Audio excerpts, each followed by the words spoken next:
Hello అండి, welcome to Vinnu coloring channel. ఈరోజు మన ఛానల్లో వీడియో వచ్చేసి కార్తీక మాసంలో ఇంట్లో పూజ చేసుకోవడం, తులసి మొక్క దగ్గర పూజ చేసుకోవడం, అలాగే గుడికి గట్రా వెళ్తూ ఉంటాం కదా. అలాంటప్పుడు ముందుగానే ఈ విధంగా సిద్ధం చేసుకుంటే ఏవి కూడా మర్చిపోకుండా అన్నింటినీ కూడా గుడికి తీసుకెళ్ళి ప్రశాంతంగా మనమైతే పూజ అయితే చేసుకోవచ్చండి. కార్తీక పౌర్ణమి, ఏకాదశి, అలాగే సోమవారాలు, కొన్ని ప్రత్యేకమైన తిథుల్లో అయితే గాబరగా వెళ్ళిపోతూ ఉంటాము. అలాంటప్పుడు అయితే ఈ వీడియో ఉపయోగపడుతుంది. గుడిలో దీపం పెట్టే ప్రతి ఆడవారికి కూడా ఈ వీడియో అనేది ఉపయోగపడుతుంది. దీనికోసం ముందుగా ఇలాంటి బాక్స్ని అయితే తీసుకోవాలి. ప్లాస్టిక్ బాక్స్ అయినా పర్వాలేదు. ముందుగా అయితే పసుపును అయితే వేసుకుంటున్నాను. తర్వాత వచ్చేసి కుంకుమనండి, కుంకుమను కూడా యాడ్ చేసుకున్నాను. పసుపు కుంకుమ అనేది మనం ఎక్కువగా పూజ చేస్తాం కాబట్టి ఎక్కువ క్వాంటిటీలో తీసుకోవచ్చు. అలాగే గంధం అనమాట. తర్వాత వచ్చేసి హారతి కోసం అని చెప్పేసి హారతి కర్పూరం బిళ్ళలు అయితే ఇందులోనే వేసుకుంటున్నాను. తర్వాత వచ్చేసి ధూపం కోసం ధూపులు వేసుకుంటున్నాను. అందులోనే ఒక అగ్గిపెట్టిన అయితే పెట్టేస్తున్నాను. అగ్గిపెట్టి బయట పెడితే తడిచిపోతుంది. అలాగే 365 ఒత్తులు, మామూలు నిత్య దీపారాధనకు వాడే ఒత్తులను అయితే ఇందులో వేసుకుంటున్నాను. అలాగే పట్టిక అనమాట, పట్టిక బిళ్ళలు ప్రసాదం పెట్టడానికి కోసమని ఇందులోనే పెట్టుకుంటున్నాను.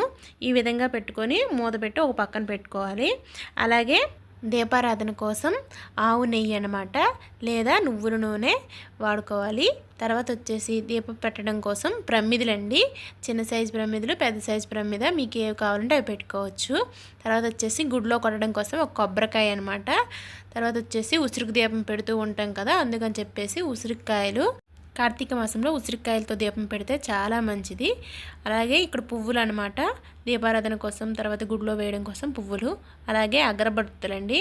తర్వాత తాంబూలం, 2 అరటిపళ్ళు, 2 ఆకు చెక్క, 1 రూపాయి కాయిన్ అండి.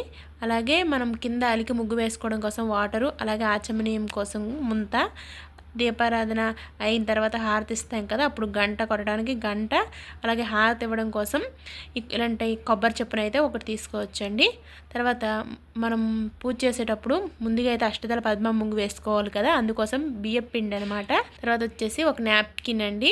తర్వాత ఇక్కడ వచ్చేసి గుడిలో దక్షిణ వేయడానికి, లేదంటే అక్కడ తాంబూలంలో పెట్టడానికి కాయిన్స్ అయితే పెట్టుకోవాలి. అలాగే మీకు వీలైతే ఒక ఫ్రూట్, ఏదైనా ఒక పండు, అలాగే పసుపు ఆవు నెయ్యితో కలిపిన అక్షింతలను కూడా తీసుకోవాలండి. ఆవు నెయ్యి కలపడం వల్ల 6 నెలలు కూడా పాడవు, బూజు పట్టకుండా ఉంటాయి. నేనైతే మాత్రం ఎప్పుడు సరే గుడికి వెళ్ళినా సరే ఈ విధంగానే అన్నీ అరేంజ్ చేసుకుంటానండి. ఇటువంటి బుట్ట ఉంటుంది కదా, ఇందులోనైతే అన్నింటినీ కూడా సిద్ధం చేసుకుంటున్నాను. మీ దగ్గర బుట్ట లేకపోతే సంచి ఉంటుంది కదా, సంచిలో కానీ జిప్పుండే బ్యాగ్స్ ఉంటాయి కదా, అందులోనైనా అరేంజ్ చేసుకోవచ్చు.